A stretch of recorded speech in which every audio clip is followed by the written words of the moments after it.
Hello everyone, I'm Xuanti Ren from UC Berkeley. Today I'm going to present our work Parameterized Inapproximability Hypothesis under ETH. This is a joint work with Venkat Guruswamy, Binkai Lin, Yichan Sun, and Ke Wenwu.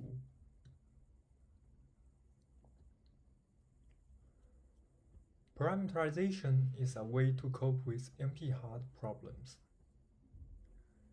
An input instance x is associated with a small integer parameter k, and the complexity is measured as a function of both n, the input length, and k, the parameter. We say a problem is in class FPT, which is an analog of P, if and only if it admits an f of k times Polyn time algorithm for some computable function f.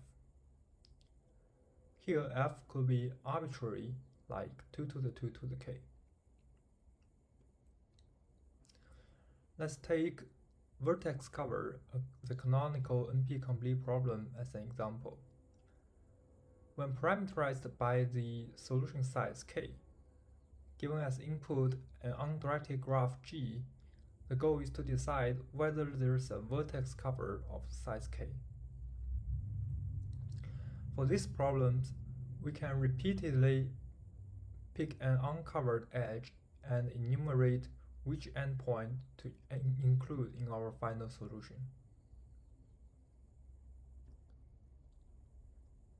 This enumeration algorithm runs in time 2 to the k times Polyn. Thus, k vertex cover is in class FPT.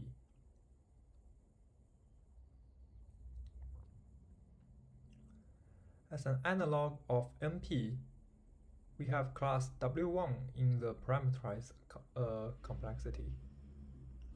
It is widely believed that W1 is not equal to FPT.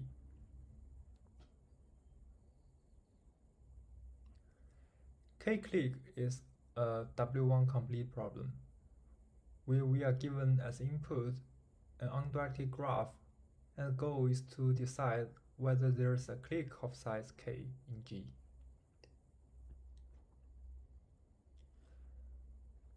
Assuming W1 not equal to FPT, we know that exactly solving k-clique cannot be done in FPT time. However, can we find a good approximation in FPT time?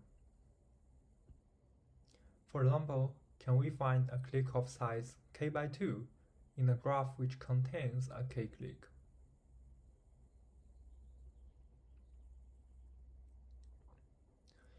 Let's see two remarkable examples of parameterized approximation. For k-median and k-means, it's known that it's NP-hard to approximate them within a factor of 1 plus 2 over e and 1 plus 8 over e respectively. However, for polytime approximation algorithms, we can only get 2.6 plus epsilon and 9 plus epsilon for k-median and k-means respectively. If we are allowed to use FPT time, then we can get the ratios that match the NP hardness. These are examples where FPT approximation algorithm beat polynomial time approximation algorithms. On the other hand, we also have parameterized hardness of approximation.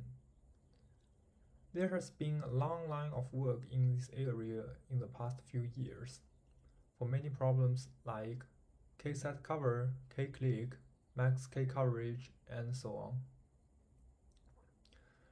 However, as we see here, these results are often obtained via ad hoc reductions and are tailored to the specific problems.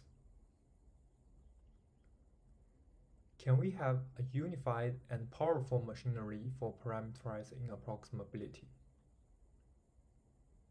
In other words, can we have a parameterized PCP type theorem? Recall that in the NP world, hardness of approximation results are obtained by the PCP theorem, where we first prove the inapproximability of constraint satisfaction problem. Then we reduce gap CSP to many gap downstream problems. An instance of CSP consists of a set of variables x, alphabet sigma, and a set of constraints phi. The goal is to decide whether there's an assignment to all the variables that satisfies all the constraints. The gapped version of CSP asks to distinguish between the case where an instance is fully satisfiable from the case where any assignment can satisfy at most delta fraction of constraints. PCP theorem states that for any constant-sized alphabet, there's no polytime algorithm for 1 versus 0.9 gap CSP, assuming p not equal to np. Here, 0.9 is not that important and can be replaced by any constant via parallel repetition.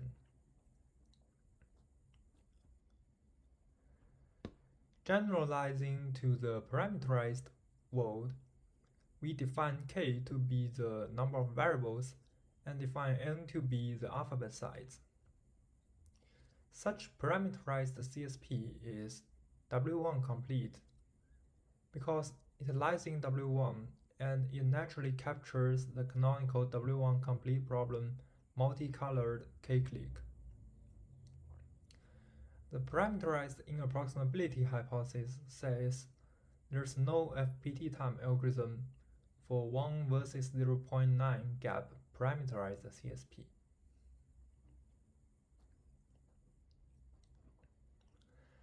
As an analog of the PCP theorem, the big prize will be proving that W1 not equal to FPT implies PIH.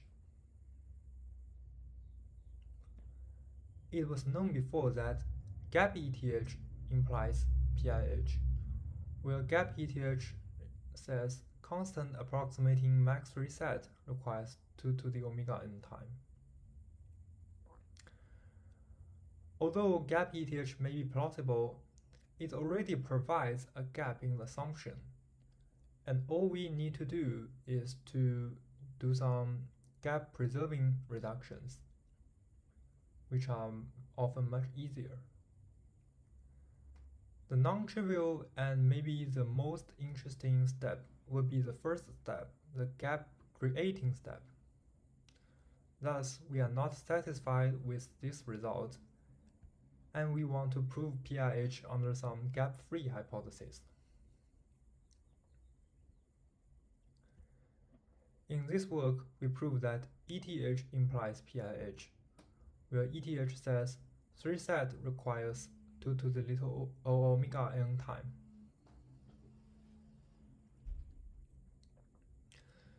Although ETH is still a hypothesis stronger than W1 not equal to FPT, this is the first successful attempt to base PIH on some natural gap-free hypothesis. In the following, let me view our result in a quantitative way. As we know, PCP theorem has another proof verification view. It says any NP language has a probabilistic verifier V, which tosses some random coins and queries the proof at constant many positions. If a string phi belongs to this language, then there exists a proof which makes V accepts with probability 1. Otherwise, for any proof, V will reject with probability at least epsilon. The existence of such a verifier V is equivalent to the hardness of approximating CSP.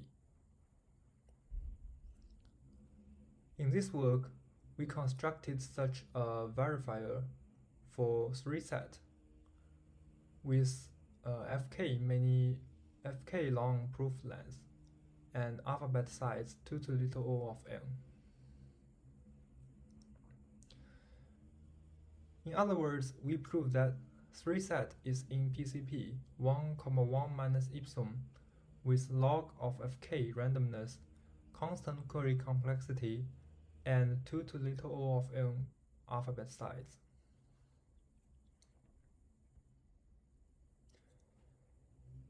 In comparison, the classical PCP says 3set is in PCP 1, 1 minus epsilon, order log n randomness, constant query complexity, and constant alphabet size. The difference here is we are allowed to use larger alphabet, but the proof length should be very small. In fact, it should be independent of the input size n.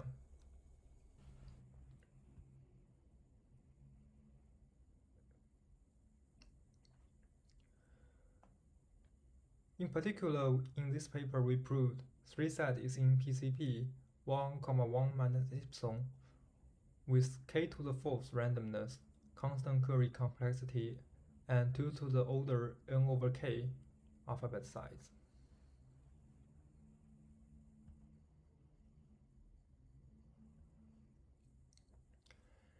Given a 3set formula phi, a typical PCP proof consists of two parts, an encoding of a solution x and an auxiliary proof certifying that x is indeed a solution.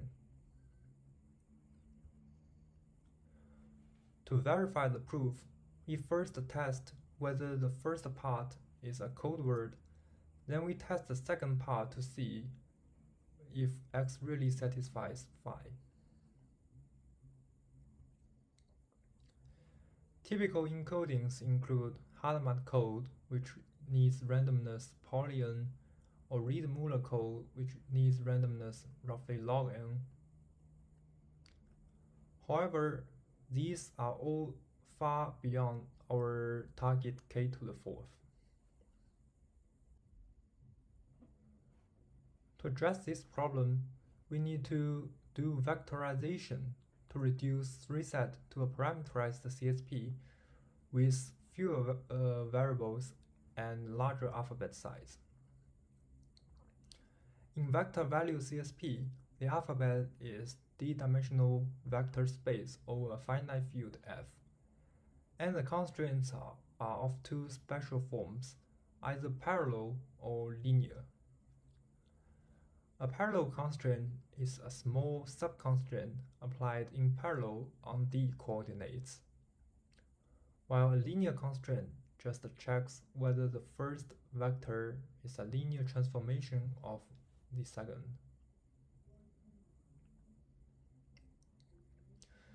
With such vectorization, we are able to do parallel encoding.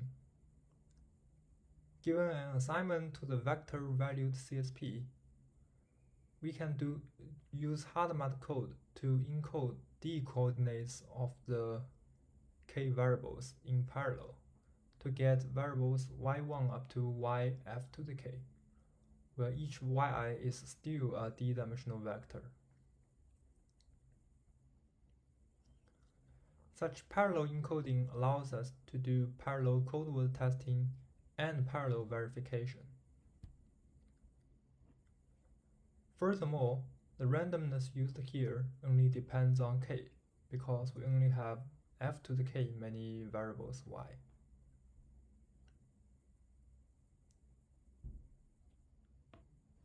Okay, in a recent improvement, using a more compact reduction from 3 coloring and invoking succinct PCPs in a black box way, we proved almost a linear PIH under ETH. As a result, we can get almost optimal running time lower bound for approximating parameterized CSP under ETH.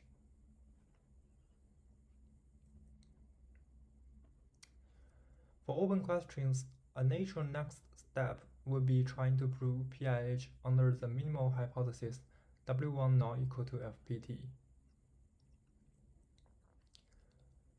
The barrier here is vector-valued CSP seems to lie in a class M1, which is a subclass of W1. Thus, we may not be able to use vector value CSP as an intermediate problem anymore. Another open question would be proving more inapproximability results from PIH. That's all of my talk. Thanks for your listening.